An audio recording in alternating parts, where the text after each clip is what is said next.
Good afternoon, everyone. We hope you are safe and making the best of an interesting situation in our country right now.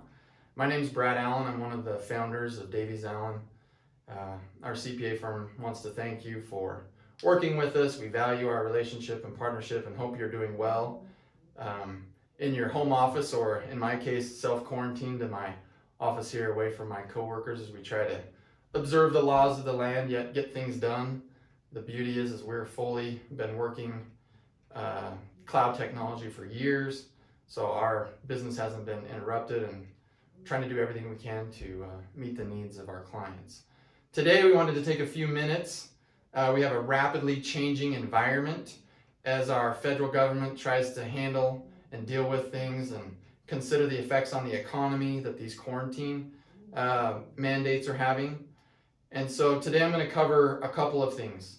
The first is the changes to the FMLA Act for all businesses with less than 500 employees.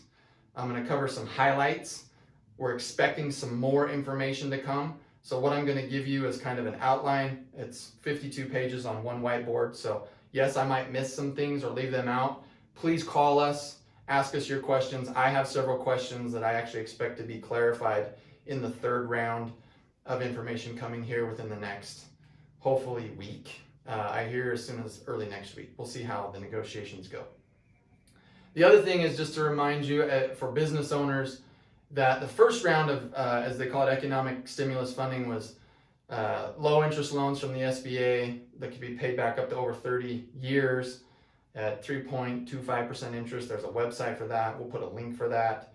I've heard of some people applying for those loans. They're still waiting to hear back. It's all so new and all so fresh, where really things are changing day by day, but we wanted to let you know that that is an option.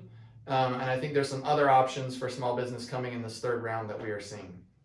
But let's get to the changes that they have made for this year to the FMLA Act. As I read the actual legislation, they've amended the law through December 31st of 2020.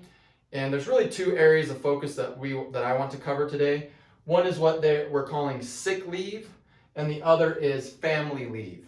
So we'll take the sick leave first.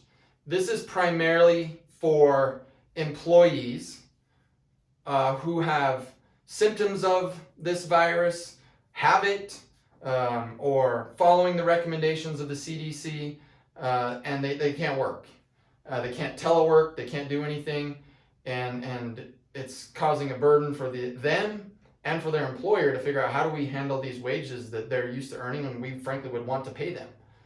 So this particular part has a 10-day limit of pay. If someone goes on this leave and gives notice to the employer, like, hey, I can't work because of these issues. I have it myself, or I'm caring for someone who has it.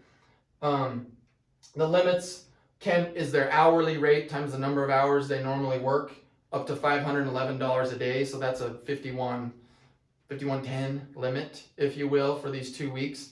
And you notice it's kind of this 10 working days, 2-week time frame, kind of this quarantine that they're holding people to, that the medical community is advising if they become exposed to it or get it themselves. This credit, there's a credit given. So if an employer pays for this and someone goes on this leave and they pay these wages, the employer will be effectively reimbursed through a reduction of some of their payroll taxes that are reconciled on a quarterly payroll tax form. It's called a 941. So your payroll company or us, we can advise you on that, but those will be some adjustments to forms coming. If you're self-employed and you are in this situation and you're like, well, I don't have employees, but I'm the employee, basically, there's a couple formulas here for you. It's based off a limit of 10 days. This gets a little nasty in calculations, and we can specifically advise you on that. This won't be handled until 2021 on your tax return.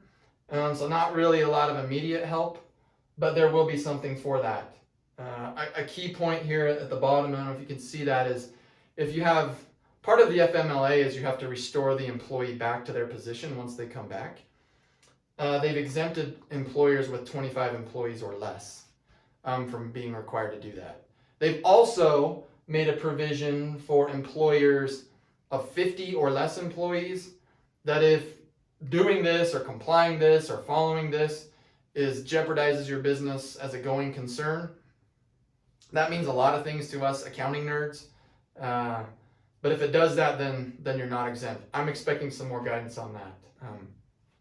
I'm going to switch from sick leave to family leave and also acknowledge my shirt as I'm relaxed here today, talking as a tax nerd. Someone gave this to me, trying to make fun of my reading of tax laws and tax code and things, because I do love to ride road bikes, and I'm really excited for the summer when I can do that again.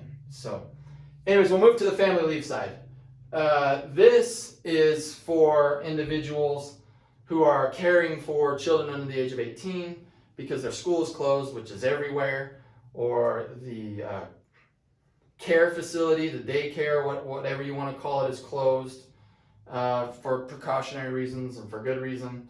This is a little bit different part of this.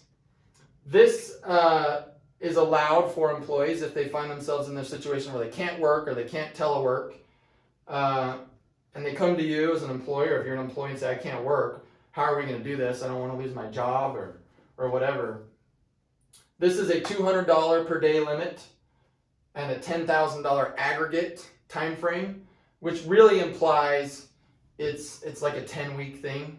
But the pay is at 2/3 of the regular rate. So if someone was making, $20 an hour, it's 2/3 of that. So it's not a full pay like this sick leave is for 2 weeks. This is a 2/3 pay for up to 10 weeks, depending on the facts and circumstances. The way that the code is written is the first 10 days of leave are unpaid, unless the company has a sick leave policy already in place. They would have to honor that first. But the employee could use paid time off or any other forms of company type leave to cover them in those 2 weeks so that they weren't really unpaid. But if there is none of this, then the first 2 weeks, as I read it, are unpaid. There's a similar self-employed formula here. You see it goes to this limit of 50 days, which implies the 12 weeks that I mentioned. Well, or not 12, but 10 days, or 10 weeks, sorry.